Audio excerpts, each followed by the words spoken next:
सभी को जय मसीह की। मैं prophet Mariam grace and truth church से आप सभी का स्वागत करती हूँ।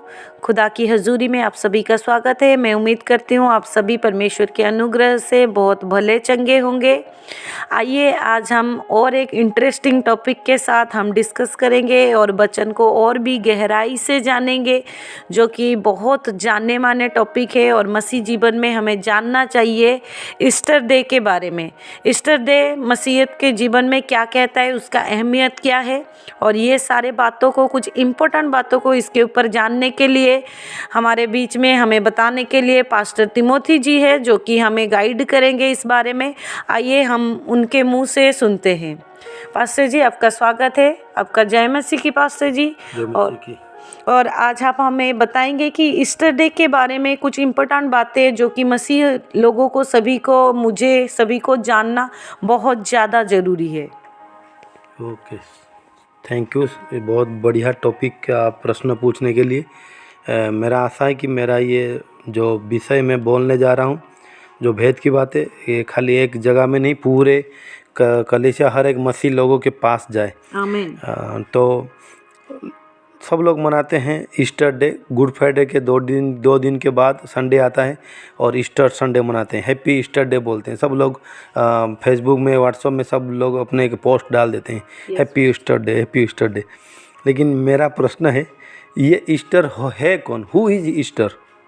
ये कोई अपोस्टल है? ना यीशु मसीह के पिता है, ना माता है, ना चाचा है, ना पतरस के ससुर है। ये कौन है? ये अचानक मसीहत में कैसे आ गया? ये ईस्टर नाम कहाँ से आ गया? या बाइबल में हम कहीं पर भी नहीं देखते हैं। यीशु मसीह जब मर के जी उठे उस दिन को ईस्टर डे मनाते हैं। लेकिन ओरिजिनल ये ईस्टर आया कहाँ से, बहुत ज़रूरी है जानना। ठीक है। ओरिजिनल अगर ईस्टर वर्ड हम देखेंगे, ये एक इस्तार शब्द से आया है। ISHTAR, इस्तार शब्द से आया है। ये इस्तार शब्द धीरे धीरे बदल के ईस्टर आ गया। ये एक पैगान गॉड से, यानी दूसरे धर्म के एक गॉड का नाम है। अगर हम बाइबल में देखेंगे, दूसरा राजा 17 का 32 और 33, सेकेंड किंग्स 17 का 32 एंड 33, उसमें लिखा है कि इजरायली लोग जब वो अन्य विश्वासियों के बीच में आ गए, तो अन्य विश्वासी लोग जो काम करते थे वो काम वो लोग भी करते थे। 33 को पढ़ेंगे, अगर है 33, सेकेंड किंग 17 का 32 और 33। यहाँ पे वचन कहता है, दूसरा राजा 17 का 32 एंड 33, ये वे यहोवा का भय मानते तो थे, परंतु सब प्रकार के लोगों में से ऊंचे स्थानों के याजक भी ठहरा देते थे, जो ऊंचे स्थानों के भवनों में उनके लिए बलि करते थे। वे यहोवा का भय मानते तो थे, परंतु उन जातियों की रीति पर जिनके बीच से वो निकाले गए हैं, अपने अपने देवताओं को भी उपासना करते रहे। हाँ, यहाँ पर सुनिए, यही एग्जैक्ट यही चीज़ आज मसीह जीवन में भी चल रहा है। जो पहले इजराइल लोग करते थे, यही गलती करने के पाप के वजह से, अगर हम अच्छे से ये घटना को देखेंगे, परमेश्वर कुछ शेर भालू भी भेजे, उन लोगों को मार भी दिए, श्राप आया। प्रॉब्लम क्या होता है कि हम यहोवा को भय मानते हैं और दूसरे धर्म के सिस्टम को भी अपने अंदर मसीहत में ले आए हैं। ये ओरिजिनल, ये ईस्टर कोई बाइबल में कोई ऐसा किरदार नहीं, कोई महान व्यक्ति नहीं, कोई भविष्यद्वक्ता नहीं है। ये एक रोम का एक देवी का नाम है, गॉड का नाम है, जिसको वो लोग मानते थे। और ख़ासकर बसंत ऋतु में इसको मनाया जाता था। और ये 40 दिन वो लोग रोज़ा भी रखते थे, वो 40 दिन मनाते थे, और उसके बीच में छोटे छोटे बच्चों को बलि भी चढ़ाते थे। Oh no. ये पालन करते थे। लेकिन यहाँ इसका शुरुआत कहाँ से आया? पहला क्लियर है, आप बाइबल में देखिए, 66 पुस्तक में कहीं पर भी ईस्टर का जिक्र ही नहीं हुआ है, लेकिन हम मना रहे हैं। बहुत ही अद्भुत है मसीह जीवन में। अभी प्रश्न है कि पास्टर जी, कोई पूछेगा, पास्टर जी तो ये आया कहाँ से? ये अचानक ईस्टर कैसे आ गया? हाँ, हम जानते हैं यीशु मसीह के माता का नाम मरियम है, पिता का नाम यूसुफ है, उनके 12 चेले थे, ये सब हम पढ़े हैं, पौलुस पढ़े हैं। ये अचानक कहाँ आ गया? ये कहाँ से आया मैं बता रहा हूँ। रोम का एक राजा था, उसका नाम था कॉन्स्टेंटाइन, जो यीशु मसीह उसके डेथ होने के बाद 300 साल के बाद, यानी 300 साल के बाद 300 साढ़े 300 साल के बीच में ये रोम का एक राजा था, और वो उसके ऊपर परमेश्वर का अनुग्रह हुआ और वो परमेश्वर को जान लिए और वो यीशु मसीह को अपना उद्धारकर्ता मान लिए। जब मान लिए तब वो अपने देश में एक कानून लागू कर दिए कि रोम में एक ही धर्म रहेगा और सब लोग एक ही धर्म को, एक ही विश्वास में चलेंगे। तो जब वो डिक्लेयर किए, वहाँ से शुरू हुआ मसीहत, क्रिश्चियनिटी एक धर्म आ गया। अच्छा है, वो राजा यीशु मसीह को विश्वास के पहले विरोध कर रहे थे आगे, लेकिन यहाँ पर गड़बड़ी भी हो गया। मसीहत, क्रिश्चियनिटी नॉट ए रिलीजियन, ये एक धर्म नहीं है, लेकिन वहाँ पर ये राजा धर्म डिक्लेयर कर दिया। आप लोग समझ पा रहे हैं? ये धर्म नहीं है, ये रिलीजियन नहीं है, ये रिलेशनशिप है। Christianity is a relationship with God. ये रिलेशनशिप, परमेश्वर से रिलेशन बिल्ड करने के लिए यीशु मसीह आया था, कोई धर्म नहीं। इसलिए बाइबल धर्मशास्त्र नहीं है। बाइबल एक धर्मशास्त्र नहीं है, याद रखो।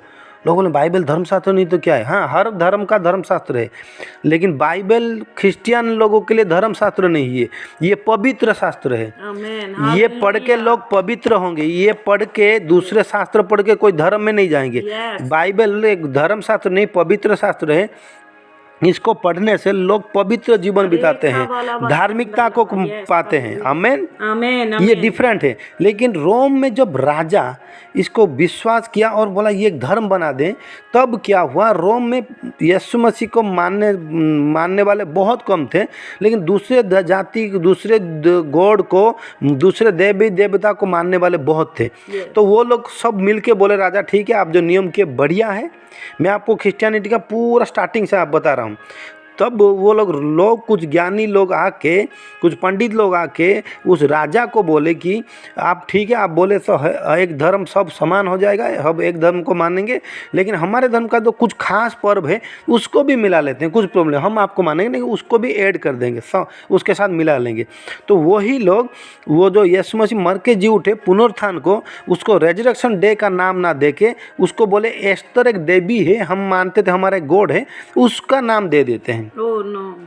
तो वहाँ से राजा हाँ बोलते तो नियम हो गया, लेकिन ईस्टर के साथ, एस्टर पर्व के साथ कुछ भी यीशु मसीह का कुछ भी मेल मिलाप नहीं है। तो हम उसको ओरिजिनल रेजरेक्शन डे बोलना चाहिए, पुनरुत्थान, मर के जी उठने का दिन बोलना चाहिए, लेकिन हम उसको ईस्टर डे बोल दिए, जिसका इसके साथ, बाइबल के साथ, हमारे विश्वास के साथ कुछ भी लिंक नहीं है। मेरे प्यारों, मैं आज इसको क्यों बता रहा हूँ? अभी भी समय है, तुम सच्चाई को जानो, सच्चाई तुमको आज़ाद करेगा। हम इसके द्वारा आज़ाद होना चाहते हैं। जो गलती वो लोग किए हैं, आज भी समय है, हम उससे आज़ाद हो जाएंगे। क्यों? क्योंकि इसके द्वारा श्राप आता है। मुझे बताइए, आप एक किसी के घर में गए, एक लड़का का बर्थडे है राजेश का, आप जाके बोलेंगे हैप्पी बर्थडे रंजन, और बर्थडे है राजेश का, आप बोलेंगे हैप्पी बर्थडे रंजन, ये कैसा लगेगा? ऐसे ही ये यीशु मसीह मर के जी उठने का दिन है, ये हैप्पी रेजरेक्शन डे होना चाहिए, हैप्पी ईस्टर डे बोल रहे हैं। टोटली गलत है।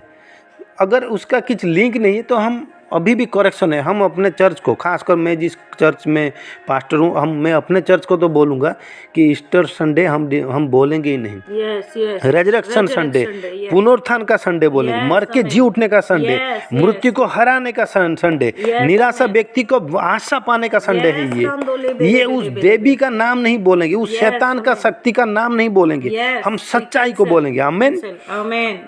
Thank you Jesus. इसलिए याद रखिए, ये बहुत ही ज़रूरी है कि हम अभी करेक्शन कर दें। और आने वाले समय में ये रेजरेक्शन डे हमारे सबके जीवन में रेजरेक्शन को लेके आए, जी उठने का लेके आए। आमीन, आमीन। आशा करता हूँ इसको सुन के सब लोग समझ गए होंगे ये भेद की बातें।